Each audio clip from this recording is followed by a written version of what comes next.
What is a cosmos? Why may a human being be considered a cosmos? And what are the implications of this special status?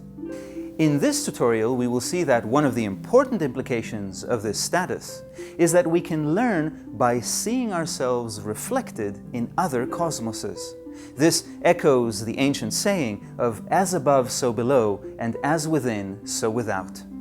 We will draw from the biblical creation of man, as depicted in the mosaics of San Marco in Venice, and highlight a particular nuance in the creation that is often overlooked. And we will set an aim for the week to learn more about ourselves through studying the behavior of others, seeing ourselves reflected in other microcosmoses.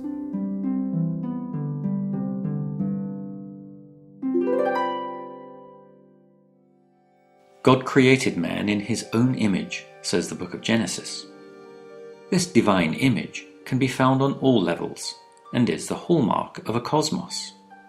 A standard dictionary defines cosmos as the world or universe regarded as an orderly and harmonious system, or a complete, orderly and harmonized system, or order and harmony. Note that order and harmony are the common denominator between these three definitions. However, we normally associate the order and harmony of a cosmos with a large scale, such as the universe or a solar system or a planet. Microcosmos would mean the same order and harmony, manifesting on a much smaller scale, such as a human being. But since a cosmos must possess order and harmony to be considered a cosmos, it would mirror all other cosmoses regardless of its scale. In other words, the saying, "as above, so below," would apply to it. This mirror relationship is an important aspect of cosmoses and is expressed mythologically in the Genesis creation of man.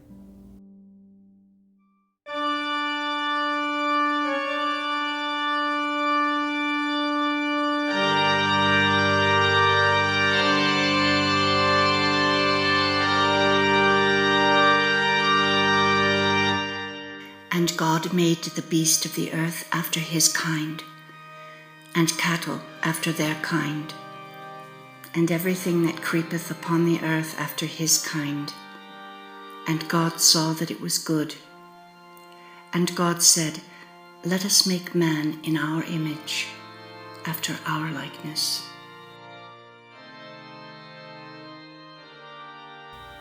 God first creates all the components of the creation: light, darkness, ocean, land, sky, vegetation, beasts, fish, and fowl. Finally, as the last act of creation, he creates man. But unlike the rest of creation, man alone is made in the image of God. The San Marco mosaics show God and man looking at each other as if looking at a mirror. Moreover, there is an important nuance in the creation of man that is often overlooked. The creation of man is expressed in plural. "Let us create man in our image." This suggests that man will not only be created in the image of God, but in the image of the entire creation. Man will contain light, darkness, ocean, land, sky, vegetation, beasts, fish, and fowl.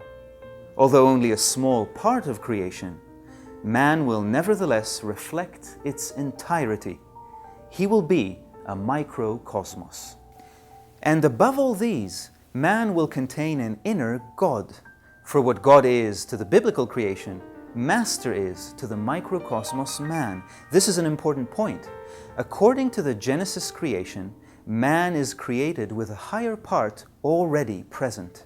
All mystical systems recognize the existence of higher forces and capacities in man, although in many cases they admit the existence of these forces and capacities only in the form of possibilities. This present teaching differs from many others by the fact that it affirms that the higher centers exist in man and are fully developed. It is the lower centers that are undeveloped. That man would be created with an inner God means that what he lacks to become complete is not a higher part for God or master he already has. What man lacks to become complete, returning to our original definition of cosmos, is order and harmony. This work, then, is not so much about creating a master as it is about introducing a proper relationship between the master and the other parts of man, introducing order and harmony in the microcosmos. To introduce order, we study our cosmos, which is the second step of the pyramid, the step of self-knowledge. To introduce harmony, we develop disciplines that counterbalance the natural chaotic state of our inner world, collectively represented by the upper three steps of the pyramid. No one can ever give a man what he did not already possess before. There's another important consequence to the mirror relationship between cosmoses. Since man is created in full possession of all the components of a cosmos, his process of learning is not a matter of acquisition, but of recognition. He must learn to recognize what he already has.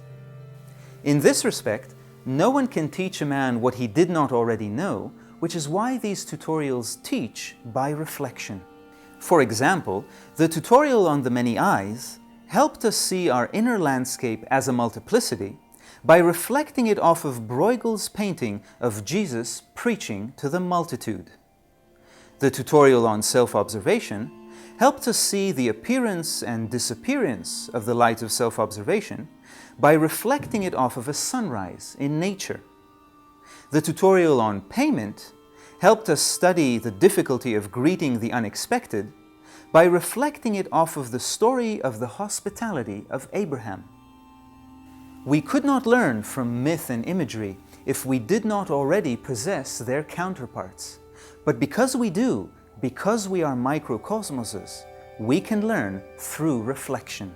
A man sees the faults of others more easily than he sees his own. At the same time, on the path of self-study, he learns that he himself possesses all the faults that he finds in others. In order to see himself in other people's faults, and not merely to see the faults of others, a man must be very much on his guard against, and be very sincere with himself.